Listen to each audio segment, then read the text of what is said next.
नमस्कार विद्यार्थियों। भारतीय राज्य व्यवस्था का हम अध्ययन कर रहे थे। भारतीय राज्य व्यवस्था के अंतर्गत संविधान सभा के बारे में हम अध्ययन कर चुके हैं। संविधान की जो स्रोत है उसके बारे में हम अध्ययन कर चुके हैं। संविधान सभा जो कैबिनेट मिशन योजना के अंतर्गत अस्तित्व में आई थी, उसके द्वारा जो संविधान का निर्माण किया गया, 2 वर्ष 11 माह 18 दिन में जो संविधान का निर्माण किया गया, इन सब के बारे में हम अध्ययन कर चुके हैं। आज हम भारतीय संविधान की जो विशेषताएं हैं, भारत का जो संविधान है उसकी क्या विशेषताएं हैं, संविधान की विशेषताओं का अध्ययन आज हम करेंगे। प्रत्येक देश का अपना एक संविधान होता है जिसके अनुसार उस देश की शासन व्यवस्था का संचालन किया जाता है। भारत का संविधान भी अपनी विशेषताओं को लिए हुए एक विश्व का अद्भुत संविधान कहा जा सकता है। संविधान के स्रोत के अंतर्गत हमने पढ़ा था कि विभिन्न देशों से, अमेरिका से, ब्रिटेन से, दक्षिण अफ्रीका से, कनाडा से हमने काफी चीजों को ग्रहण किया और हमारे संविधान की अनेक विशेषताएं बन गई है। तो भारतीय संविधान की क्या विशेषताएं हैं? संविधान निर्माताओं ने काफी मेहनत से संविधान का निर्माण किया। जैसे अम्बेडकर ने कहा कि मैं अनुभव करता हूं कि भारतीय संविधान कार्य संचालन के योग्य है तथा इसमें शांति काल तथा युद्ध काल में देश की एकता को बनाए रखने की सामर्थ्य है। भारतीय संविधान को ऐसा बनाया गया कि आने वाले संकटों का भी सामना कर सके और शांति काल के अंतर्गत भी सुचारू रूप से शासन प्रशासन का संचालन हो सके। ऐसे संविधान का निर्माण भारतीय संविधान निर्माताओं के द्वारा किया गया। तो कौन कौन सी विशेषताएं हैं उसके अंतर्गत हम अध्ययन करेंगे। पहली भारतीय संविधान की विशेषता है कि भारतीय संविधान एक लिखित संविधान है, निर्मित संविधान है। कई देशों के अंतर्गत जो संविधान है वो लिखित नहीं होते हैं, परंपराओं पर आधारित होते हैं, जैसे कि ब्रिटेन है और इजराइल को भी हम कुछ अर्थों में ऐसा कह सकते हैं कि अलिखित संविधान है। लेकिन भारत का संविधान एक लिखित संविधान है। संविधान निर्माता संविधान सभा के द्वारा बनाया गया। 2 वर्ष 11 माह में लिखित रूप में संविधान का निर्माण किया गया। इसके अलावा भारत का जो संविधान है एक निर्मित संविधान है। भारत का संविधान संविधान सभा के द्वारा बनाया गया तो ये निर्मित संविधान है, यानी कि जो भारत का संविधान है वो परंपराओं, अभिसमयों इत्यादि पर आधारित नहीं, बल्कि वास्तविक रूप में इसके जो तथ्य है वो लिखे गए हैं। जब संविधान बना था तो 395 अनुच्छेद इसके अंतर्गत थे। कहने का तात्पर्य भारत का जो संविधान है अमेरिका के संविधान की तरह एक लिखित संविधान, लिखित रूप में हम अमेरिका की तुलना कर सकते हैं, वैसे दोनों में बहुत फर्क है। अमेरिका की संविधान की तरह एक लिखित संविधान कहा जा सकता है। दूसरा इसके अंतर्गत इसकी विशेषता है लोकप्रिय प्रभुसत्ता पर आधारित संविधान। भारत का जो संविधान है वो लोकप्रिय प्रभुसत्ता पर आधारित संविधान है। लोकप्रिय प्रभुसत्ता का तात्पर्य ये है कि भारत का जो संविधान है वो संविधान जैसे प्रस्तावना के अंतर्गत स्पष्ट रूप से लिखा गया है, हम भारत के लोग, तो भारत के लोगों के द्वारा बनाया गया संविधान है। और जैसे अंतिम लाइन में लिखा गया है कि इसे आत्मार्पित, अंगीकृत और अधिनियमित करते हैं। हम भारत के लोग, तो भारतीय जनता ने ही इसे बनाया है और भारतीय जनता ने ही इसे स्वीकार किया है। तो हम कह सकते हैं कि लोकप्रिय प्रभुसत्ता पर आधारित संविधान है, जनता के द्वारा बनाया गया संविधान है। जनता के वयस्क मताधिकार के आधार पर ही जो प्रतिनिधि है वो अपने प्रतिनिधियों को चुनते हैं। जैसे संविधान का अनुच्छेद 326 में कहा गया है कि वयस्क मताधिकार के आधार पर ही जनता अपने प्रतिनिधि लोकसभा और विधानसभाओं के अंतर्गत चुनती है और उस आधार पर शासन व्यवस्था का संचालन किया जाता है। यानी कि जो शासन कार्यपालिका व्यवस्थापिका अपनी शक्ति जनता से ही प्राप्त करते हैं और जनता के प्रति ही उत्तरदायी है। संविधान भी जनता के द्वारा बनाया गया है। इन सब आधारों पर कहा जा सकता है कि भारत का जो संविधान है वो लोकप्रिय प्रभुसत्ता पर आधारित संविधान है। नेक्स्ट इसके अंतर्गत विश्व का सबसे विशाल संविधान, दुनिया का सबसे विशाल जो संविधान है, सबसे विस्तृत जो संविधान है वो भारत के संविधान को कहा जा सकता है दुनिया का विस्तृत संविधान। भारत का जो संविधान है बहुत व्यापक संविधान है। जैसे 395 अनुच्छेद भारतीय संविधान के अंतर्गत है और संविधान सभा के जो एक सदस्य थे हरि विष्णु कामत, उन्होंने ये कहा भी था कि हमें इस बात पर गर्व है कि हमारा संविधान विश्व का सबसे विशाल संविधान है। जहां दूसरे देशों के अंतर्गत हम देखें तो अमेरिका के संविधान में 7 अनुच्छेद हैं, कनाडा के संविधान में 147 अनुच्छेद हैं, ऑस्ट्रेलिया के संविधान में 128 अनुच्छेद है, दक्षिण अफ्रीका में 153 अनुच्छेद है, और जब भारत का संविधान बना उस समय भारतीय संविधान में 395 अनुच्छेद थे।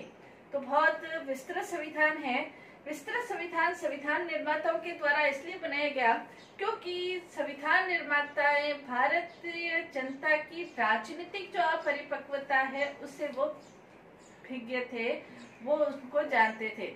इसलिए संविधान निर्माताओं के द्वारा ऐसी सारी बातों का संविधान में उल्लेख करना उचित समझा ताकि आने वाली जो विषम परिस्थितियां हैं उनका समाधान हो सके, संविधान के अंतर्गत ही हो सके, आने वाली परिस्थितियां कम से कम विषम हो। ये संविधान निर्माता चाहते थे कम से कम उन्हें विकट परिस्थितियां देखनी पड़े, और इसलिए उन्होंने सभी बातों का उल्लेख संविधान के अंतर्गत ही कर दिया। संविधान के विस्तृत होने के और भी अनेक कारण हैं, जैसे भारतीय संविधान के अंतर्गत संघात्मक शासन व्यवस्था को अपनाया गया है। संघात्मक शासन व्यवस्था के अंतर्गत शासन व्यवस्था 2 भागों में विभाजित होती है, केंद्र की शासन और राज्यों का शासन। केंद्र और राज्यों के बीच शासन विभाजन होता है। तो केंद्र अपनी शक्तियों का प्रयोग, कौन कौन सी शक्तियों का प्रयोग करेगा, राज्य अपनी कौन सी शक्तियों का प्रयोग करेगा, इन सब का वर्णन संविधान के अंतर्गत ही किया गया है ताकि केंद्र और राज्यों के बीच जो विवाद की स्थिति है वो कम से कम उत्पन्न होनी चाहिए। और इसीलिए संविधान के 6ठे भाग के अंतर्गत राज्यों से संबंधित सारा जो विवरण है वो लिख दिया गया है, और संविधान के भाग 11वें और 12वें में केंद्र और राज्यों के बीच जो प्रशासनिक संबंध है, जो वित्तीय संबंध है, विधायी संबंध है, विधायी, प्रशासनिक और वित्तीय, इन सभी संबंधों का उल्लेख संविधान के अंतर्गत ही कर दिया गया है। तो केंद्र और राज्यों के बीच जो विस्तृत वर्णन किए गए हैं शक्तियों के विभाजन से संबंध में, इस कारण से संविधान विस्तृत हुआ है। दूसरा इसका कारण यह है कि मौलिक अधिकारों की व्यवस्था की गई है। संविधान के भाग 3 के अंतर्गत मौलिक अधिकार भारतीय नागरिकों को प्रदान किए गए हैं।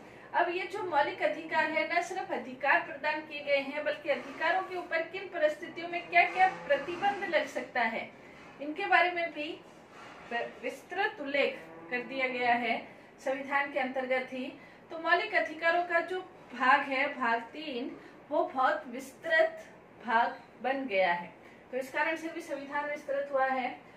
अल्पसंख्यकों के लिए जो व्यवस्था है वो संविधान के अंतर्गत ही कर दी गई है, चाहे वो धर्म के आधार पर हो, जाति के आधार पर हो, भाषा के आधार पर हो, पिछड़ी जातियों से संबंधित हो, ये संविधान के अंतर्गत उल्लेख है।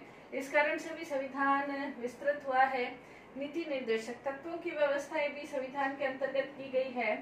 प्रशासनिक व्यवस्थाएं न सिर्फ भारत के अंतर्गत राजनीतिक व्यवस्थाएं बल्कि प्रशासनिक व्यवस्थाओं का उल्लेख भी किया गया है। जैसे श्रीनिवास कहते हैं कि भारतीय संविधान सिर्फ राजकीय संविधान नहीं है बल्कि उसमें राजनीतिक और प्रशासनिक दोनों ही संहिताएं भी कही जा सकती है। इसके अलावा संविधान के 18वें भाग के अंतर्गत आपातकालीन प्रावधानों का विस्तृत उल्लेख संविधान के अंतर्गत किया गया है। 3 प्रकार के आपातकाल लागू हो सकते हैं, अनुच्छेद 352 के अंतर्गत, 356 के अंतर्गत, 360 के अंतर्गत। इन आपातकालीन प्रावधानों का उल्लेख करके इस बात का विस्तृत वर्णन किया गया है कि किस प्रकार की व्यवस्थाएं होगी, कैसे शासन का संचालन होगा और किस प्रकार के व्यवस्थाएं होगी जिससे कि आपातकाल का हम मुकाबला कर सके। तो इन सब का उल्लेख करने के कारण भी संविधान विस्तृत हो गया है। तो भारतीय संविधान के अंतर्गत इसके अलावा अनेक प्रकार की संस्थाओं का उल्लेख, जैसे निर्वाचन आयोग है, लोक सेवा आयोग है, भाषा आयोग है, वित्त आयोग है, इनका उल्लेख भी संविधान के अंतर्गत किया गया है। इस कारण से भी संविधान विस्तृत हो गया है। तो ये सब कारण है, प्रशासनिक व्यवस्थाओं का उल्लेख मिलता है। नेक्स्ट इसकी विशेषता हम देख सकते हैं, संपूर्ण प्रभुत्व संपन्न, समाजवादी, धर्मनिरपेक्ष, लोकतांत्रिक गणराज्य। भारतीय जो संविधान है वो संपूर्ण प्रभुत्व संपन्न संविधान कहा जा सकता है। ये सब छोटे छोटे क्वेश्चन आ सकते हैं 2-2 नंबर के, कि संपूर्ण प्रभुत्व संपन्न से क्या तात्पर्य है, समाजवादी से क्या तात्पर्य है, गणराज्य और लोकतंत्र में क्या फर्क है। ये 2-2 नंबर के क्वेश्चन आ सकते हैं, तो इन सब के बारे में अध्ययन करना आवश्यक है। पहला, संपूर्ण प्रभुत्व संपन्न। संपूर्ण प्रभुत्व संपन्न से तात्पर्य ये है कि भारत का जो संविधान है वो आंतरिक रूप से और बाह्य रूप से दोनों ही रूपों से एक स्वतंत्र है।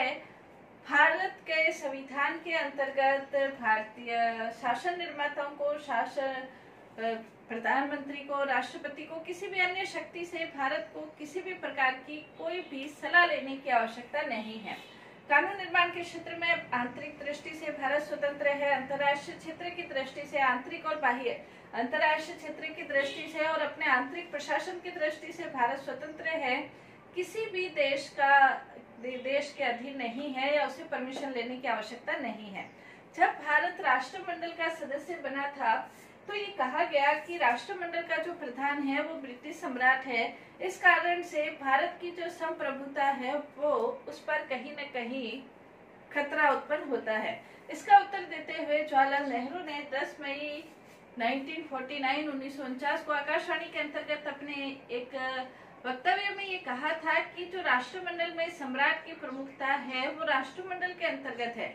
इसमें भारतीय संविधान पर किसी भी प्रकार का कोई भी बुरा प्रभाव नहीं पड़ता है। संविधान पर किसी भी प्रकार का कोई हस्तक्षेप नहीं है सम्राट का। इसलिए भारत आंतरिक और बाह्य दोनों ही दृष्टियों से स्वतंत्र है। राष्ट्रमंडल की सदस्यता लेने से संप्रभुता के ऊपर किसी भी प्रकार का कोई भी बंधन नहीं लगता है। नेक्स्ट, इसके अंतर्गत जो भारतीय संविधान है वो समाजवादी संविधान है। हालांकि जब मूल संविधान बना था तो समाजवादी जो शब्द है उसे जोड़ा नहीं गया था। क्यों नहीं जोड़ा गया था? क्योंकि भारतीय संविधान निर्माता संविधान की आर्थिक व्यवस्था को किसी भी दिशा में निर्धारित करना नहीं चाहते थे, वो आने वाली परिस्थितियों पर छोड़ देना चाहते थे। लेकिन फिर भी ये कहा गया कि समाजवादी व्यवस्था को अपनाया जाना चाहिए और इसीलिए 42वें संविधान संशोधन के द्वारा प्रस्तावना में समाजवादी, धर्मनिरपेक्ष और अखंडता शब्द को जोड़ा गया था। तो समाजवादी जो शब्द है वो भारत ने अपनी परिस्थितियों के अनुसार ढाल दिया, यानी कि समाजवादी जो अवधारणा है वो वैसी अवधारणा नहीं है जो पाश्चात्य देशों के अंतर्गत है। भारत ने अपनी परिस्थितियों के अनुसार समाजवादी शब्द को ग्रहण किया है और उसके अनुरूप समाजवादी अवधारणा को अपनाया है। और साथ ही साथ समाजवादी जो शब्द है वो प्रस्तावना के अंतर्गत रखा गया है। प्रस्तावना न्याय योग्य नहीं है, इसलिए किसी भी प्रकार का इस पर कोई विवाद की स्थिति उत्पन्न होती है तो सर्वोच्च न्यायालय में न्याय या सर्वोच्च न्यायालय के अंतर्गत ये नहीं कहा जा सकता कि इसको संरक्षण प्रदान किया जाए। सर्वोच्च न्यायालय जो निर्णय देगा वो निर्णय अंतिम होगा। तो समाजवादी जो शब्द है वो 42वें संविधान संशोधन में प्रस्तावना के अंतर्गत जोड़ा गया और समाजवादी जो अवधारणा है वो भारत ने अपनी परिस्थितियों के अनुरूप उसे ग्रहण करते हुए इस शब्द की अवधारणा को अपनाया है। नेक्स्ट है धर्मनिरपेक्ष। धर्मनिरपेक्ष अवधारणा भी 42वें संविधान संशोधन के आधार पर जोड़ी गई। भारतीय संविधान के अंतर्गत जो धर्म की अवधारणा है वो प्राचीन काल से रही है और धर्म के संबंध में भारत ने स्वतंत्र होने के बाद ये देखा कि धार्मिक आधार पर कई बार विवाद की स्थिति उत्पन्न हो सकती है, सांप्रदायिकता उत्पन्न हो सकती है। इस कारण से भारतीय संविधान को धर्मनिरपेक्ष या पंथ निरपेक्ष बनाया जाना चाहिए। हालांकि यह शब्द 42वें संविधान संशोधन के आधार पर जोड़ा गया, लेकिन पहले भी जो व्यवस्थाएं थी जिसे धार्मिक स्वतंत्रता का अधिकार है वो धर्मनिरपेक्षता के अंतर्गत ही हम कह सकते हैं। लेकिन भारतीय संविधान के अंतर्गत जो धर्मनिरपेक्षता है और पाश्चात्य धर्मनिरपेक्षता है दोनों में बहुत अंतर है। भारतीय धर्मनिरपेक्षता धर्म विरुद्ध नहीं है और न ही धर्म के प्रति तटस्थ है, बल्कि यहाँ पर धर्मनिरपेक्षता का जो तात्पर्य है वो सर्वधर्म सद्भाव और सर्वधर्म समभाव के रूप में देखा जा सकता है। शासन की दृष्टि से प्रत्येक व्यक्ति के साथ धर्म के आधार पर कोई भेदभाव नहीं किया जाएगा। शासन की दृष्टि से, प्रत्येक कानून की दृष्टि से प्रत्येक व्यक्ति समान है, धर्म के आधार पर समान है। धर्म के आधार पर कोई भेदभाव नहीं किया जाएगा, न ही कोई विशेष प्रकार की सुविधाएं प्राप्त होगी, लेकिन तटस्थ भी नहीं है। सदाचार की दृष्टि से, नैतिकता की दृष्टि से और स्वास्थ्य की दृष्टि से यदि धार्मिक संस्थाओं में, क्षेत्रों में कोई हस्तक्षेप करना पड़ता है तो किया जा सकता है। भारतीय संविधान गणराज्य भी इसकी एक महत्वपूर्ण विशेषता है। गणराज्य महत्वपूर्ण विशेषता है, यानी कि भारत का जो राष्ट्रीय अध्यक्ष है वो जनता के द्वारा प्रत्यक्ष और अप्रत्यक्ष रूप से निर्वाचित होता है, तो उसे गणराज्य कहा जाता है। जैसे ब्रिटेन के अंतर्गत जो सम्राट है, सम्राज्ञी है, वो अपना पद वंश परंपरा अनुरूप प्राप्त करते हैं, इसलिए वहाँ गणराज्य नहीं है। भारत के अंतर्गत गणराज्य है क्योंकि हमारा राष्ट्रपति जनता के द्वारा अप्रत्यक्ष रूप से निर्वाचित होता है। भारतीय संविधान की अन्य विशेषताओं का भी हम अध्ययन करेंगे नेक्स्ट। तो भारतीय संविधान की लिखित और निर्मित संविधान है, लोकप्रिय प्रभुसत्ता पर आधारित है, विश्व का सबसे विशाल संविधान है, संपूर्ण प्रभुत्व संपन्न, समाजवादी, धर्मनिरपेक्ष गणराज्य है। इन सभी विशेषताओं का हमने अध्ययन किया और भी विशेषताओं का हम अध्ययन नेक्स्ट क्लास में करेंगे। धन्यवाद।